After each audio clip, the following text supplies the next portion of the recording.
Que sont les prophètes dans l'assemblée? En un mot, le prophète est l'instrument pour l'expression de la pensée du Seigneur. Et celle-ci est généralement mise en opposition à l'expression de la pensée de l'homme. L'injonction que nous avons déjà notée est d'une très grande importance. Être renouvelé dans l'esprit de votre intelligence, car dans l'homme céleste corporatif, le corps, la pensée du Seigneur doit prédominer, opérer, être suprême. La pensée du Seigneur est la seule pensée dans cet homme nouveau, cet homme céleste. Vous devez donc être renouvelé dans l'esprit de votre intelligence si vous devez parvenir à la pensée du Seigneur. La pensée du Seigneur vient par le moyen d'un instrument appelé prophète. Il est l'interprète de la pensée du Seigneur. Il apporte dans le corps la connaissance de la pensée du Seigneur. Cela implique la mise de côté de la pensée de l'homme. Nous pensons bien sûr au fait suivant, combien les prophètes de l'Ancien Testament sont une source de confirmation de ce que nous venons de dire. Car si vous examinez la question, vous découvrirez qu'ils viennent devant le peuple en relation avec les droits de Dieu dans sa maison. Ces droits étaient mis de côté par son peuple. La pensée de l'homme prenait la place de celle de Dieu. Et cela aboutissait habituellement à un très grand mal, de sorte que, avant peu, les droits mêmes de Dieu lui étaient refusés dans sa propre maison, parmi son propre peuple. Prenez Élie comme exemple. Élie se détache d'une manière prééminente parmi les prophètes en relation avec les droits de Dieu.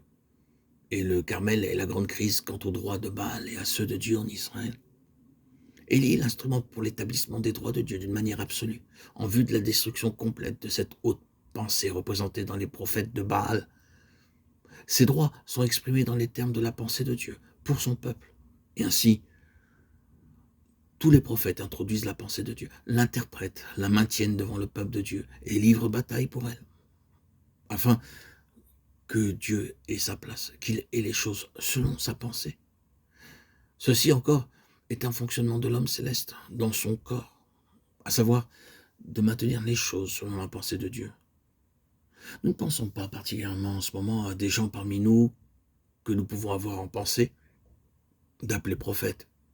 Nous ne pensons pas à un office, mais à une fonction, un fonctionnement vital. Et ce qui nous préoccupe est toute personne qui est ointe est qualifiée par le Saint-Esprit pour maintenir clairement les pensées de Dieu au sein de son peuple, pour faire connaître la pensée de Dieu à son peuple, de sorte que Dieu obtienne sa place et ses droits, et que toutes les autres pensées soient mises à l'écart, accomplit le ministère de prophète. Nous avons tellement tendance à commencer à l'autre bout, en prenant la ligne technique des choses, celle d'attirer des prophètes. Considérons plutôt la fonction, non pas l'homme, et que c'est Christ qui est le prophète, et qu'en tant que tel, il exerce le ministère par le moyen de quelques-uns qu'il donne pour l'expression de la pensée divine, telle qu'elle est en lui-même. Il est tout à fait possible de réunir ces fonctions dans une seule personne.